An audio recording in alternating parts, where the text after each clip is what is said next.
Only Control is my first commercial full-scale video game. The road to the final product was relatively long and bumpy, but I'm stoked to say that the original vision for the game has finally come to life. Today I want to take you on a little journey through my history with game development. I started building games quite early on, and I don't mean just tiny one-screen minigames. No, I wanted to make real games that people would actually play. My journey began with Game Builder Garage on the Nintendo Switch, where I developed my first project, Yoshi's Programmed World. It was a simple platformer similar to Super Mario 3D World, but I made sure to connect every level and use different gameplay elements so that each stage felt like something special.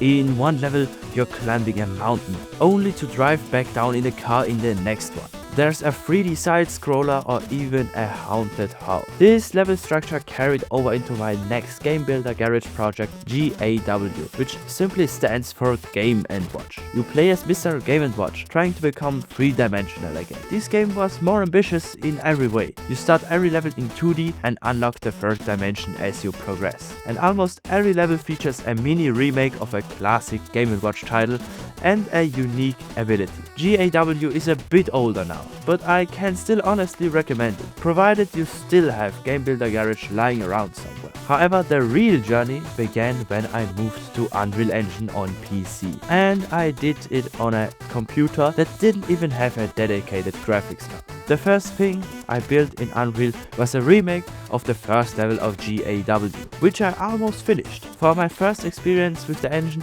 it actually turned out quite well. Shortly after, I developed my first complete Unreal Engine game, Skyscracher, where Pablo the Platypus has to climb a mountain in the style of Bennett 40. You can actually find that one for free on my itch.io page if you want to check it out. And now we finally arrived at the culprit of this video. Development on Only Control started right after the last summer break of school. Skyscracher had been my final school project and I needed something new to dive into. The idea for Only Control hit me one night in bed right before falling asleep. The story, the characters and the core gameplay all came to me at once, and I spent the following evenings neatly laying it all out in a game design document.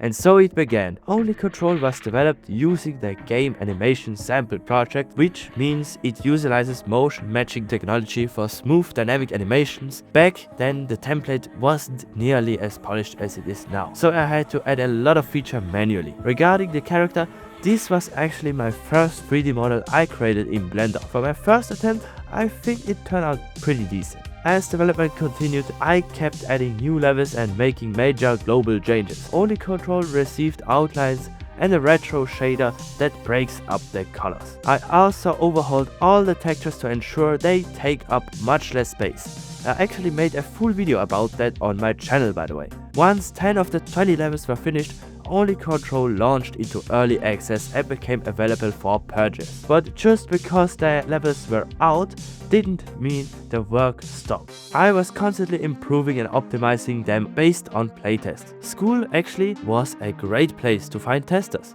That's essentially how Only Control evolved over the years. The game became more polished and grew steadily with new content. However, I realized that I couldn't just power through everything in one go. I needed breaks. Usually after a big update, I take at least a 1 week off to focus on other things and recharge. Events like my language stay abroad came at the perfect time, providing a necessary 2-week break. The key is to never lose the connection to the project and always find your way back to it. And now we're at the finish line. On one day during spring break, Only Control was officially complete. After a final round of testing, it was ready for release. So if you're interested, you can pick up Only Control for a very fair price on itch.io and try it out for yourself. It's available for Windows and Linux PC. Though you probably need a dedicated graphics card, it's a bit of a struggle without one. Anyway, thank you so much for watching and see you next time. Bye bye!